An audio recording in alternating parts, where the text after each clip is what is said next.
اللهم صل على محمد وآل محمد. اللهم صل على محمد وآل محمد. الحمد لله والصلاة والسلام على أهلها. الحمد لله الذي جعلنا من المتمسكين بقرآن الكريم وبولاية أمير المؤمنين وأئمة المعصومين عليهم السلام. اما بعد، عقائد امامیہ کے بعد میں کی جانے والی گفتگو کا آج نواں دور ہے اور یہ اس کا دوسرا حصہ. اپنی گفتگو کو ہم وہیں سے جوڑ لیتے ہیں جہاں سے ہم نے سلسلے کو روکا تھا. ہم فقاہت کے خصوصیات کو ڈسکس کر رہے تھے اور ہم نے اپنے پہلے حصے میں ائمہ علیہم السلام کی وہ اقوال جو کہ انہوں نے فقیہ کی طرف رجوع کرنے کے بارے میں ارشاد فرمائے اور وہ شرائط کی جو انہوں نے بیان فرمائی ان پر گفتگو کر رہے تھے. اپنی گفتگو کو وہیں سے جوڑ لیتے ہیں.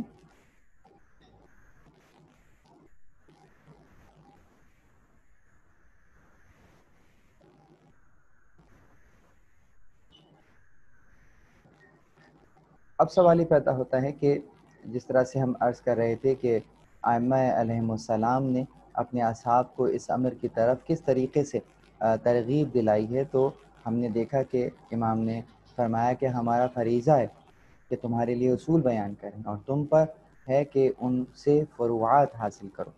اور اسی طریقے سے امام علیہ السلام نے اپنے بعض اصحاب باوفا کو یہ حکم دیا، یہ اذن دیا کہ تم ہماری مرضی سے جو ہے وہ لوگوں کے مسائل حل کرو، جیسے ختم بن عباس کے لیے فرمایا. اور اسی طریقے سے اور بہت سے نام جو میں نے آپ کو گنوائے، ابو بصیر اسدی کا نام ہے، زکریا بن آدم ہے، محمد بن مسلم، یونس بن عبد الرحمن، عبد الملک بن جرح اور زرارہ بن عیون، حارث بن مغیرہ. یہ تمام کے تمام وہ اصحاب باوفا ہیں ائمہ علیہم السلام کے کہ جنہوں نے امت مسلمہ کے مسائل اس انداز سے حل کیے کہ ان کا امام تک پہنچنا اگر ممکن نہیں ہے تو یہ ان کے درمیان میں جو ہے وہ وسیلہ بن گئے. اب سوال یہاں یہ پیدا ہوتا ہے کہ یہ جو اصول ائمہ علیہم السلام بیان کر رہے ہیں اس میں بعض احکامات تو ایسے ہوتے ہیں کہ جس طرح انداز سے قرآن کریم میں واضح نظر آ جاتا ہے. مثلا بعض احکام کے استنباط کی کیفیت ہم دیکھتے ہیں کہ قرآن کریم سے ہی بیان ہو جاتی ہے، جیسے سر اور پاؤں کا مسح کا حکم ہے یا وضو جبیرہ پر مسح کا حکم ہے، جبیرہ حالات کے اندر اس کا حکم ہے، اور کچھ فروعی مسائل ہیں کہ جو کہ واضح نظر آ جاتے ہیں. لیکن اصل مسئلہ یہ ہے کہ قرآن کریم احکامات کی کتاب نہیں ہے. ایسا نہیں ہے کہ قرآن کریم کے اندر 6666 آیات جتنی میں ہیں اس کے اندر پرسنٹیج میں بات کریں تو مشکل سے 6 سے 10% آیات جو ہیں وہ احکام سے متعلق ہیں.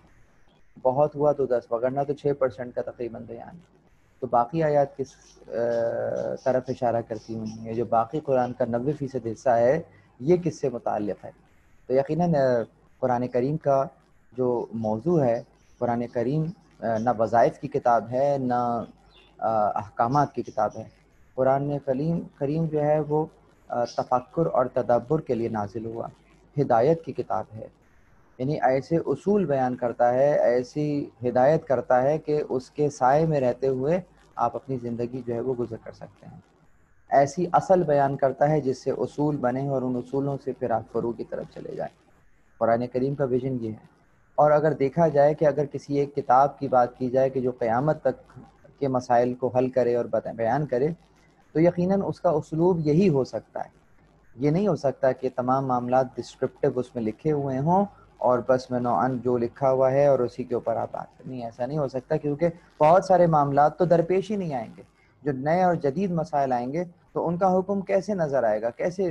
تو یقیناً ان کے احکامات کو استنباط کرنے کے لیے، استخراج کرنے کے لیے ایک ماہر کی نظر چاہیے ہوگی جو کہ ان علوم کو جانتا ہوگا۔ پھر اسی انداز سے دیگر شواہد جو ہمیں نظر آتے ہیں اجتہاد اور مرجعیت کے اوپر، اس میں مختلف انداز سے مثلا اگر ایک قول نظر آتا ہے کہ بغیر علم کے فتویٰ دینے سے منع کیا ہے، تو کیا کہا؟ بغیر علم کے فتویٰ نہ دو، ٹھیک ہے، تو اس کا مطلب اس کو الٹ دیجئے کہ اگر علم ہو تو کیا کرو۔ تو اس کو اگر اس انداز سے دیکھا جائے تو اثبات بھی ہے، نفی بھی ہے۔ نفی کس چیز کی ہے؟ کہ اگر علم نہیں ہے تو فتویٰ نہ دو، اور اگر علم ہے تو یقیناً دوسری صورت جائز ہے۔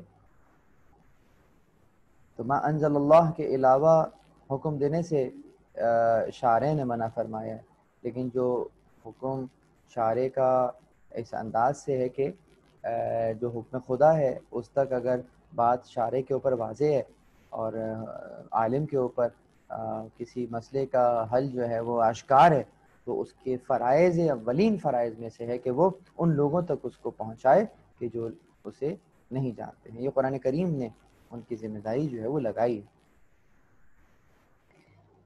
یہ جو شرائط میں آپ کے سامنے رکھ رہا ہوں اور یہ جو اجتہاد اور مرجعیت کا بیان میں نے آپ کے سامنے کیا ہے، اس حوالے سے اگر ہم پرانی کتب کے اوپر نظر کریں تو جو ابن ندیم نے اسے زمانے کے اپنی کتاب میں جو ہے انسائکلوپیڈیا میں جو ہے وہ قرار دیا ہے، اور ہم نے دیکھا کہ مثلا ان کی ایک بہت مشہور اور معروف کتاب محمد ابن اسحاق ابن ندیم، ان کی الفہرست ہے، یہ انسائکلوپیڈیا ہے عربی زبان کا، اور غالباً یہ اپنی نوعیت کا انسائکلوپیڈیا عربی زبان کا یہ پہلا انسائکلوپیڈیا ہے جو کہ محمد بن اسحاق ابن ندیم نے لکھا ہے۔ یہ ایک بڑی مشہور شخصیت گزرے ہیں ابو محمد بن اسحاق بن ندیم، جو ابن ندیم کے نام سے جن کو جو مشہور ہے، عراقی باشندے تھے، عراق میں رہتے تھے یہ، اور جس سے کہا کہ الفہرست، اس میں انہوں نے بے شمار جو مصنفوں کی اور ان کی تصانیف کا بیان کیا ہے، وہ والی تصانیف بھی اور وہ کتب بھی کہ جو تاتاریوں نے جب حملہ کیا ہے تو اس حملے کے نتیجے میں انہوں نے کتب خانے جو ہے وہ جلائے تھے، تو کئی کتب جو ہیں وہ ضائع ہو گئی، مین اسکرپٹس تھے، ہاتھ سے لکھے ہوئے نسخے تھے، تو وہ نابود ہو گئے۔ لیکن اب وہ کون کون سے نسخے تھے؟ تو ان میں سے کئیوں کا تذکرہ جو ہے وہ ان کی اس کتاب میں ہمیں ملتا ہے، کہ جو کہ جن کو دریائے دجلہ کے اندر جو ہے وہ ڈالا گیا اور اس کا پانی جو ہے وہ ان کی سیاہی سے جو ہے آلودہ ہو گیا، اس قدر کتابیں جو ہیں وہ جلائی گئیں اور دریا برد کی گئیں۔ تو یہ ان کا ایک اور فن بھی تھا، اور وہ یہ کہ یہ ہارون رشید کے دربار میں موسیقار تھے، تو بہرحال یہ ان کا اپنا شغف تھا، اپنا شوق تھا، اپنا ان کا اسکلز تھیں جو ہے وہاں پر بھی انتباہ آزمائی کرتے تھے، لیکن بہرحال ان کا جو علمی کاوش ہے عربی زبان میں انسائکلوپیڈیا کی، وہ اپنی جگہ ایک منفرد کام ہے۔ غیبت صغریٰ کے زمانے میں ہم نے دیکھا بعض احادیث کے مجموعوں کی تدوین کا سلسلہ باقاعدہ شروع ہوا، اور ان احادیث کے اندر ہمیں نظر آتا ہے کہ کس طریقے سے ائمہ علیہم السلام نے اجتہاد اور تقلید کے موضوع کے اوپر جو ہے وہ کچھ احادیث اور روایات کا بیان کیا ہے۔ مثلا سید مرتضیٰ عالم الہدیٰ جن کا لقب ہے، ان کی کتاب ہے الذریعہ الی اصول شرعیہ، وہاں سے اگر سلسلے کو جوڑا جائے الذریعہ سے لے کر اور کفایت الاصول تک آ جائے، تو یعنی آخوند محمد کاظم خراسانی کی کتاب تک، تو یہاں ان کے درمیان میں ہمیں بہت ساری وہ روایات اور احادیث کا مجموعہ نظر آئے گا جو کہ تقلید کے باب میں اور اجتہاد کے باب میں ہمیں نظر آتا ہے، اور اسی کے اندر ہمیں مرجعیت اور ان کی حیثیت ایک اسلامی معاشرے کے تشکیل کے لیے نظر آتی ہے۔ البتہ بعض جو یوں کہہ لیجئے کہ اجتہاد اور فتویٰ کے بعض مسائل کی طرف کچھ اور بھی کتابوں میں اشارہ ہوا ہے، حاشیوں کے اندر اشارہ ہوا ہے، ان کا تذکرہ بھی ہم نے نہیں کیا ہے، فقط کتابوں کا تذکرہ کیا تھا.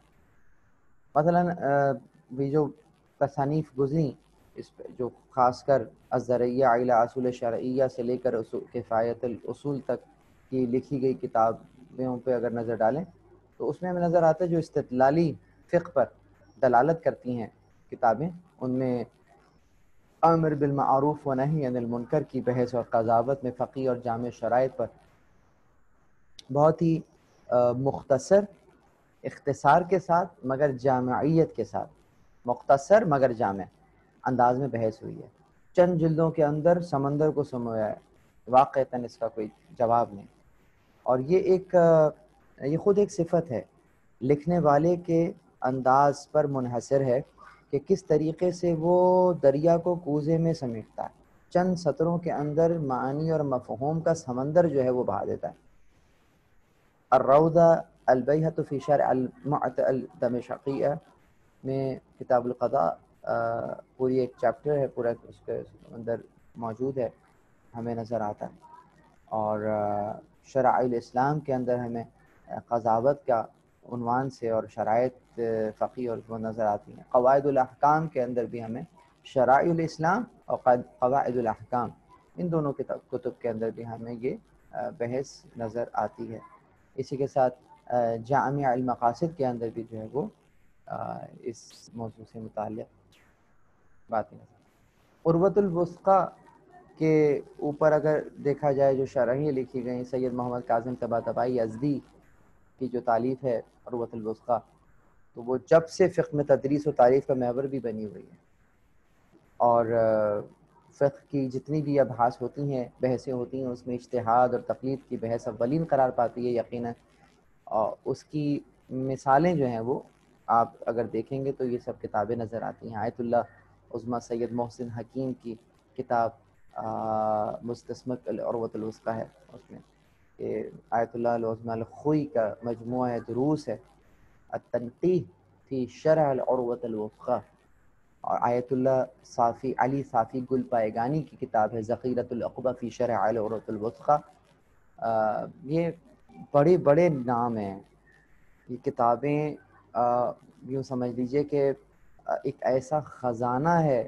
اب اس پر سوء استفادہ یا یوں کہہ لیجئے کہ کم نظری ہے، کوتا نظری ہے مورخ کی اور محدث کی، کہ جب وہ ان کتب کا نام لیتا ہے یا لکھتا ہے تو اس کو کسی شیعہ مکتب سے جوڑا جاتا ہے فقط. اصلاً دیکھا جائے تو یہ فقہ کے باب میں کی جانے والی کوششیں ہیں. تو یہ عالم اسلام کے لیے ذخیرہ ہے علوم کا، جو کہ سید محمد حکیم ہیں، آیت اللہ العظمیٰ الخوئی ہیں، آیت اللہ علی صافی گل پائگانی ہیں، ان کی علمی کاوشیں ہیں. ان کا یہ علوم کا ذخیرہ ہے کہ جو کہ ہمیں نظر آتا ہے ان کتابوں کے اندر، اور یہ عالم اسلام کے لیے ایک بیش بہا خزانہ ہے. اس کے علاوہ مستقل عنوان کے طور پر اگر ہم دیکھتے ہیں تو 10ویں صدی ہجری کے بعد سے الاجتہاد اور تقلید کے موضوع پر مستقل کتابیں جو ہیں وہ ہمیں نظر آتی ہیں. جیسے شیخ آغائے بزرگ تہرانی نے الذریعہ میں 19 کتابوں کا تذکرہ جو ہے وہ تقریباً کیا ہے. ان کتب پہ اگر دیکھیں، نظر کریں تو ہمیں یہ تمام کے تمام موضوعات وہاں پہ بھی نظر آتے ہیں. پھر ان کتب سے ہٹ کر ایک اور کتاب کے جو کہ اصلاً موضوع جس کا ہوتا ہی اجتہاد اور ہوتا ہی فتاویٰ کے حد تک ہے، تو وہ توضیح المسائل ہے، رسالہ عملیہ جسے آپ کہتے ہیں. تو رسالہ عملیہ جن میں مراجع نظام کے فتوے رقم ہوتے ہیں، موجود ہوتے ہیں. ان میں جناب شیخ اعظم انصاری نے اجتہاد و تقلید کے مسائل کا آغاز ہوا ہے اس وقت سے بطور، جسے رسالہ سراج العباد کے نام سے آپ جانتے ہیں، شیخ جعفر شوستری. تو اس انداز سے اگر دیکھا جائے تو ہمیں یہ نظر آتا ہے کہ چاہے وہ قضاوت ہو یا چاہے وہ اجتہاد ہو اور تقلید ہو، اس موضوعات پر کئی روایات اور کئی منابع جو ہیں وہ ہمیں نظر آتے ہیں مختلف کتب کے اندر. اچھا، اب فقیہ کا جو قضاوت کا عہدہ ہے اس پر اگر تھوڑی سی نظر ڈالیں تو اس میں ہمیں نظر آتا ہے کہ قضاوت اور جو قرآن کا حکم ہے وہ کس انداز سے، مثلا سورہ مبارکہ نساء کی 65 نمبر کی آیت میں فلا وَرَبِّكَ لَا يُؤْمِنُونَ حَتَّى يُحَكِّمُوكَ فِي مَا شَجَرَ بَيْنَهُمْ ثُمَّ لَا يَجِدُ فِي أَنفُسِهِمْ حَرَجًا مِّمَّا قَضَيْتَ وَيُسَلِّمُوا تَسْلِيمًا، کہ جو تمہاں فلا وَرَبِّكَ لا يُؤْمِنُونَ، تم نہیں کوئی بھی جو اس وقت تک مومن نہیں ہو سکتے، لا یؤمنون حتی، کوئی بھی اس وقت تک ایمان کامل ایمان نہیں ہو سکتا جب تک کہ تمہیں اپنے درمیان میں وہ حاکم نہ بنا لے، حکم دینے والا نہ بنا لے، مسئلوں کو حل کرنے والا نہ بنا لے، اور پھر جب تم کوئی مسئلے کا حل دے دو تو پھر کیا کرے، ثم لا یجد فی انفسہم حرجا، پھر وہ اپنے نفس کے اندر کسی قسم کی کوئی کسک محسوس نہ کرے، کوئی مسنگ پارٹ نہیں ہونا چاہیے کہ ہاں یہ کیا ہو گیا، یہ کیوں مس ہو گیا، مما قضیتا، جو تم فیصلہ کر دو، مما قضیتا، یہ بہت گہرا، خدا معلوم اس مما قضیتا کی گہرائی کیا ہے، یہ اس بات کی طرف اشارہ ہے کہ جو فیصلہ فرما رہے ہیں رسول اللہ فرما رہے ہیں، وہ یسلم تسلیما، اور اس کو ایسا تسلیم کرے جیسے تسلیم کرنے کا حق ہے۔ تو ہم یہ دیکھتے ہیں کہ پیغمبر اکرم کو جو عہدے اس عالم میں جو عطا تھے ان کو حاصل تھے، ان میں یقیناً نبوت کے عہدے کے ساتھ ساتھ قضاوت کا عہدہ بھی تھا، اور رسول اللہ فیصلہ فرمایا کرتے تھے۔ رسول اللہ اپنے معاشرے میں، جس معاشرے میں آپ تھے، جو آپ نے حکومت قائم کی تھی، اس حکومت میں آپ کا ایک رول قضاوت کا رول بھی تھا۔ تو اور وہ قضاوت کا رول جو تھا، قاضی جو تھے، آپ جو فیصلہ فرماتے تھے، تو یہ ہمیشہ وہی کتابیں نہیں ہوتا تھا، بلکہ یوں کہیے کہ یہ آپ کا اپنا فیصلہ ہوتا تھا۔ اگر کسی موقع میں کہیں کوئی وحی آئی ہو تو یہ ایک ایکسیپشنل کیس ہے، لیکن عمومی طور پر اصلاً آپ خود فیصلہ فرمایا کرتے تھے، اور چونکہ آپ معصوم ہیں، آپ متصل تھے وحی سے بھی، اور آپ مقام عصمت پر تھے کہ آپ کوئی غلطی نہیں کر سکتے تھے، تو اس لیے کہ عقل کامل رکھتے تھے، تو اس لیے گناہ کا تصور ہی نہیں تھا، غلطی کا امکان ہی نہیں تھا۔ جو فیصلہ کرتے ہیں وہ بہتر، جو فیصلہ کرتے ہیں وہ معصوم کا فیصلہ ہوتا تھا۔ تو اس لیے پیغمبر جو فیصلہ کر دیں مما قضیتا، اس پر انڈورسمنٹ جو ہے وہ پروردگار کے ہوئے ہیں۔ یوں سمجھ لیجیے کہ رسول اللہ کے فیصلے کے نیچے جو دستخط ہوا ہوا ہے وہ خدا کا ہوا ہوا ہے اس آیت کی صورت میں، کہ آپ جو فیصلہ کرتے ہیں، مما جو بھی ان کے درمیان میں، قضیتا آپ نے، قضیتا تم فیصلہ کر دو، تو یہ حجت قرار پائے گا امت مسلمہ کے لیے۔ بالکل اسی طریقے سے اب مجھے بتائیے کہ یہ جو پیغمبر کام کر رہے تھے، یہ وحی کے تابع تو نہیں کر رہے تھے۔ یقیناً پیغمبر ایک نابغہ امت ہے، معاشرے کے اندر ایک نابغہ ہے، نبوغ رکھتا ہے۔ نبوغ کسے کہتے ہیں؟ مطلب جسے کہتے ہیں آپ انگلش میں کیا کہیں گے اسے، میچیورٹی، ایک جو ایبسلیوٹ میچیورٹی ہوگی، مطلب جسے کہیں گے بالکل بردباری، ایک ایسا بردبار انسان کہ جو کبھی غلطی نہ کرے۔ تو جس طرح سے انسان ایک بردبار انسان ہوتا ہے جو کبھی غلطی نہیں کرتا، اور وہ ہر معاملے کے منفی اور مثبت دونوں پہلوؤں پر نظر رکھتا، تو ایسا شخص کبھی بھی غلطی کا شکار نہیں ہوتا۔ کبھی بھی کہیں پرابلمٹک سچویشن کے اندر پھنسنے کے بعد وہ جو ہے وہ ایسا نہیں ہوتا کہ وہ کسی بند گلی میں آ گیا، اس کے پاس ہمیشہ حل موجود ہوتا ہے اس مسئلے سے نمٹنے کے لیے۔ یہ اس کا نبوغ ہے، نون بے واو غین، جہاں سے میں کہ نبوغ کہہ رہا ہوں، یہیں سے ایک لفظ بنتا ہے نبیغ، جو بہت زیادہ نبوغ رکھتا ہو، بہت زیادہ فہم رکھتا ہو۔ اکثر نام آپ نے سنے ہوں گے۔ تو پیغمبر کے بعد جو ہے یہ بتائیے کہ یہ عہدہ خالی ہو جائے گا، تو اب اس عہدے پہ کون ہوگا؟ تو یقیناً جب یہ عہدہ خالی ہوگا تو اس عہدے پہ کوئی نہ کوئی تو آئے گا۔ اچھا نبی تو آنے والا نہیں ہے، تو کون آئے گا؟ تو کیا مسلمانوں میں فیصلے نہیں ہوں گے؟ اور جو لا یؤمنون حتی یحکموک، یہ جو یحکموک کا تصور تھا، یہ یحکموک کیوں تھا؟ تمہیں کیوں بنائے؟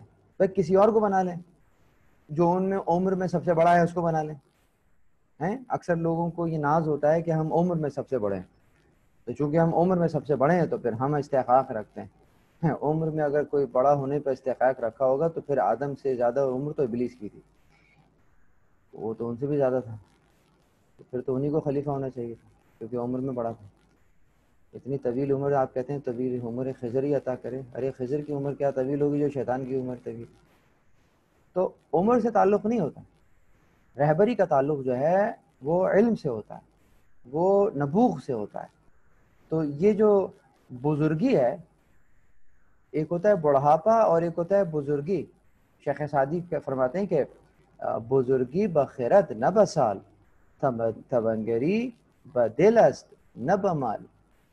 بزرگی جو ہے وہ عطا ہوتی ہے، سال سے نہیں آتی، سنو سال سے نہیں آتی، کیلنڈر دیکھ کر بزرگی نہیں آتی، یہ تو خدا کی طرف سے عطا ہوتی ہے.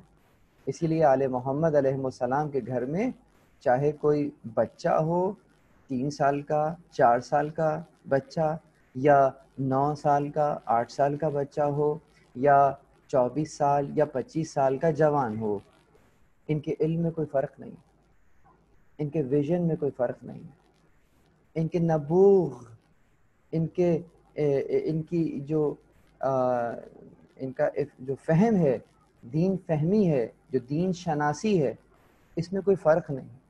اسی لیے پہلے بھی محمد ہیں، درمیان میں بھی محمد ہیں، آخری بھی محمد ہیں، سب کے سب محمد ہیں، اس میں کوئی فرق نہیں.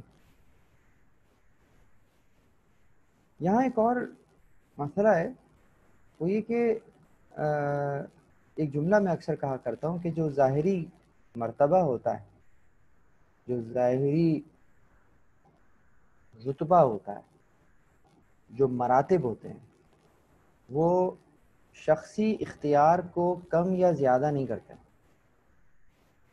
کیا کہا بھائی؟ دیکھیں، اگر پیغمبر اس جگہ موجود نہیں ہے اور کوئی دوسرا اس جگہ پر موجود ہے جو کہ پیغمبر کے اہل میں سے ہے اور اہلیت رکھتا ہے، اب جو فیصلہ کرے گا، اب جو حکم دے گا اس جگہ سے، تو یقیناً وہ وہی ولایت رکھتا ہے جو رسول رکھتے تھے. تو اس معاملے میں رسول میں اور اس میں کوئی فرق نہیں. اگرچہ رسول اللہ کا مقابلہ کسی نفس سے نہیں ہو سکتا، کوئی بھی رسول اللہ سے افضل نہیں ہے. مخلوقات کے اندر میں جو اول مخلوق ہے اس سے افضل کوئی نہیں ہو سکتا. ٹھیک ہے، بہت توجہ ہے. مطلب مولا علی بھی نہیں ہو سکتے ان سے افضل. رسول اللہ ہیں، رسول اللہ محمد رسول اللہ صلی اللہ علیہ وآلہ وسلم اول مخلوق ہیں. لولا کلم خلقت الافلاق اول ما خلق اللہ نوری. تمام کی تمام روایات بتاتی ہیں کہ آپ اور آپ. پھر آپ جڑ ہیں، اس جڑ سے پھر جو تنا برآمد ہوا اور پھر اس کے بعد شاخیں، اس شجر کی شاخیں ہیں، اس شجر کی شاخوں میں جو ہے پھر پھل ہیں. تو یہ تمام کے تمام آپ کو ائمہ علیہم الصلوۃ والسلام اس شجر کا پھل نظر آئیں گے کہ جو کہ اصل رسول خدا ہیں. تو بہرحال آپ سے تو کسی کا مقابلہ نہیں ہے. ہاں، اب اگر آپ کسی کے بارے میں کہیں کہ یہ مجھ سے ہے، میں اس سے ہوں، تو اس کا کیا مطلب ہے؟ یقیناً میری رسالت، میرا کارہائے نبوت اگر یہ محفوظ ہو جائے گا تو کس سے ہو جائے گا؟ وہ اس سے ہو جائے گا. حسین منی وانا من حسین، حسین مجھ سے ہیں، میری وجہ سے حسین ہے. اور اگر میری وجہ سے حسین ہے تو یاد رکھنا میں بھی کسی وجہ سے باقی رہ جاؤں گا، اس وجہ کا نام حسین. انا من الحسین جو ہے وہ، یا علی انت منی و انا منکا. اے علی آپ مجھ سے ہیں، میں آپ سے. یعنی اگر میری حیثیت امت کے اندر ایک ہادی کی سی ہے تو یہ ہدایت باقی کیسے رہے گی میرے بعد؟ آپ کے ذریعے سے، آپ کے اوصیاء کے ذریعے سے. تو آپ اور آپ کے مومنین، آپ اور آپ کے شیعہ، آپ اور آپ کی جماعت، خاص جماعت، یہ تمام کی تمام کون ہے؟ یہ میرے علوم کی محافظ. تو میں اگر رہ جاؤں گا، میرا نظریہ اگر رہ جائے گا تو وہ آپ کے ذریعے سے رہے گا. یقیناً خدا مسبب الاسباب ہے. خدا ان اسباب کی دنیا میں نا اسباب مہیا کرتا ہے. تو ہمیں یہ نظر آتا ہے کہ خدا جو اس سبب اور اسباب کی دنیا میں اسباب مہیا کر رہا ہے، تو وہ کس معنی میں کر رہا ہے، کس انداز سے کر رہا ہے. اگر اس نے کہا ہے کہ ہم قرآن کو محفوظ رکھیں گے، اِنَّا نَحْنُ نَزَّلْنَا الذِّكْرَ وَإِنَّا لَهُ لَحَافِظُونَ، ہم نے ہی اس ذکر کو نازل کیا ہے، ہم ہی اس کے محفوظ کرنے والے ہیں. تو خدا محفوظ کرے گا، اس میں کوئی شک نہیں، یقیناً خدا محفوظ کرے گا. پروردگار مسبب الاسباب کی دنیا میں یہ بتلا کہ اگر تو قرآن کریم کو اس انداز سے محفوظ کرنا چاہتا ہے تو وہ اسباب کون سے ہیں کہ جن سے تو ان کلمات کو اور ان آیات کو محفوظ رکھے گا؟ تو جواب آئے گا کہ بل ہوا آیات بینات فی صدور الذین اوتوا العلم، بلکہ یہ ہماری وہ مشہور، یہ ہماری وہ بین واضح نشانیاں ہیں جو ان سینوں میں موجود ہیں کہ جنہیں علم دے دیا گیا. یعنی پروردگار عالم نے اپنی نشانیوں کو ان سینوں میں محفوظ کیا کہ جنہیں علم دے دیا گیا ہے. یہ علم کون سا ہے؟ یہ علم کون سا علم ہے؟ علم لدنی ہے، یہ علم امامت ہے، یہ رسول اللہ کا علم ہے کہ جو انہیں عطا کیا گیا، جو انہیں دیا گیا. اس علم کی وجہ سے، کیونکہ علم کو پہچاننے کے لیے علم کی ضرورت ہوتی ہے، وہ سینے محفوظ ہیں ہماری آیات کو محفوظ رکھنے کے لیے جنہیں علم دے دیا گیا، پروردگار نے انتظام فرمایا. تو اسی لیے ہمیں ائمہ علیہ السلام کی سیرت نظر آتی ہے، ان کی شخصیت نظر آتی ہے. خود آج کل کے دور کے اندر، آج اس وقت 1442 ہجری 17 محرم کو ہم جو سانس کھینچ رہے ہیں، آج محافظ قرآن کون؟ وہ کون ہے کہ جو قرآن کو ویسا جانتا ہے جیسے نازل ہوا؟ وہ کون ہے کہ جو لہجہ وحی سے ویسے ہی آشنا ہے جیسے رسول اللہ آشنا تھے؟ وارث قرآن کون ہے؟ وہ وہی ہے جسے آپ اور میں ہر نماز کے بعد سلام کرتے ہیں، اور یہی کہہ کر سلام کرتے ہیں السلام علیک یا شریک القرآن. کون ہے وہ کہ جو اس وقت شریک ہے قرآن کا؟ قرآن کا شریک کون ہے؟ آپ کے اور میرے آقا امام زمان علیہ الصلوۃ والسلام. بس عرض یہ کر رہا تھا کہ قضاوت کا حکم پیغمبر کے بعد کون ہوگا؟ یقیناً وہی ہوگا جو پیغمبر کے علم کو، پیغمبر کو ایسا جانتا ہوگا کہ جس طریقے سے پیغمبر علیہ الصلوۃ والسلام جو ہیں وہ شریعت کو اور خود حکم خدا کو جانتے تھے. اب وہ امام معصوم جو ہے وہ کس انداز سے امت کی رہبری کر سکے گا؟ یقیناً امام معصوم اس لیے ہی امت کی رہبری کریں گے کہ وہ علوم کو جانتے ہوں گے. امام معصوم اس لیے رہبری کریں گے کہ وہ رسول اللہ کو ایسے جانتے ہوں گے کہ جس طریقے سے رسول خدا وحی کے علم کو درک کر رہے ہیں، بالکل اسی طریقے سے ائمہ معصومین بھی رسول اللہ کے علم کو اور وحی کو اس انداز سے جانتے ہوں گے. اسی لیے سورہ احزاب میں 36 نمبر کی آیت میں کہا تھا وَمَا كَانَ لِمُؤْمِنٍ وَلَا مُؤْمِنَةٍ اذا قضى الله ورسوله امرا ان يكون لهم الخير من امرهم، کہ کسی مومن یا کسی مومنہ کے لیے یہ اس کے لیے ضروری ہے کہ جب رسول اللہ کوئی فیصلہ کریں تو پھر اس میں وہ کوئی حرج نہ دیکھے، اس میں کوئی اس کو تکلیف نہ ہو، اسی کے اندر وہ اپنی خیر کو دیکھے سمجھے. تو ہمیں اس انداز سے نظر آتا ہے. ہم اپنی گفتگو کو بھی یہاں روکتے ہیں اور پھر اس کے بعد سلسلہ گفتگو کو اپنے تیسرے مرحلے میں لے کر جائیں گے، اور 5 منٹ کا یہاں پر ہم انشاءاللہ وقفہ لیتے ہیں. 5 منٹ کے بعد اپنے تیسرے مرحلے کو شروع کرتے ہیں. والسلام علیکم ورحمۃ اللہ وبرکاتہ.